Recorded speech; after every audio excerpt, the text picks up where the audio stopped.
Nós somos a equipe Robótica em Ação e hoje iremos apresentar o nosso projeto, um robô para a própria OBR.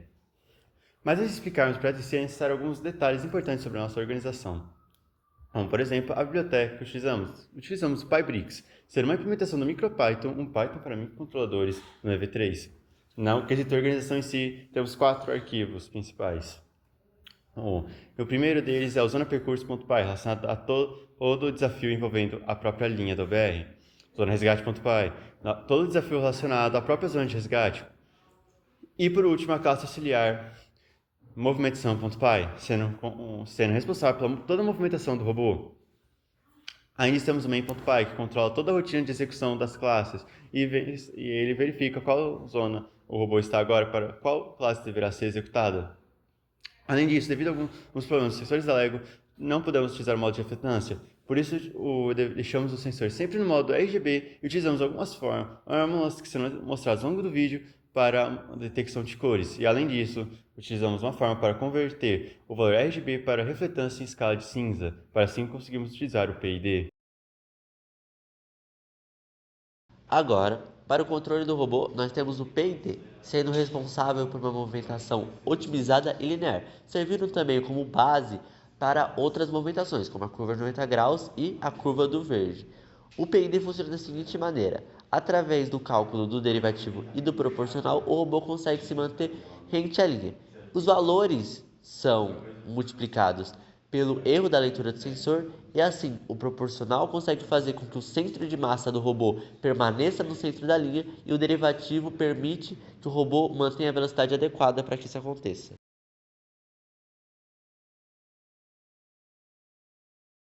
Ao longo do percurso, nós nos deparamos com várias curvas perpendiculares e nós criamos uma lógica para resolvê-las.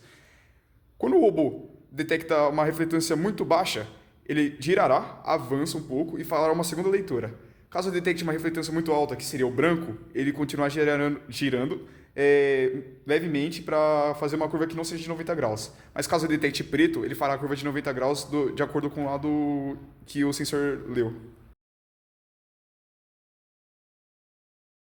Vamos falar agora da lógica do verde.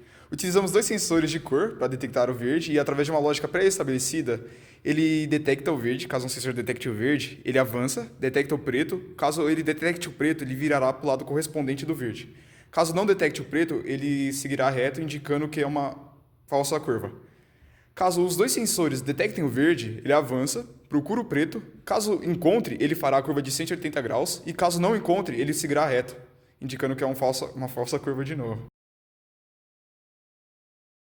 Depois de uma ligeira identificação das posições da zona de saída de sala e zona de resgate, precisamos encontrar as vítimas para retorná-las às suas respectivas zonas. Para poder fazer isso, precisamos usar o sensor ultrassônico para encontrar as bolas, com cautela para não alterar a sua posição. A estratégia foi fazer uma lenta revolução do robô, sempre tomando as distâncias lidas pelo sensor ultrassônico e guardando na memória. A partir daí, redimensionamos as leituras a apenas os pontos que têm grande diferença nas leituras posteriores e anteriores e iteramos por ela em procura de uma malha que tem uma topologia em forma de U, que indica que há algum objeto obstruindo o sensor ultrassônico, portanto, uma vítima. Então, iteramos por todas essas coordenadas encontradas e chamamos uma função que inicia uma lenta captura e após o triângulo checa se a captura foi bem sucedida e separamos a vítima a partir de sua cor e a levamos à sua zona pertencente.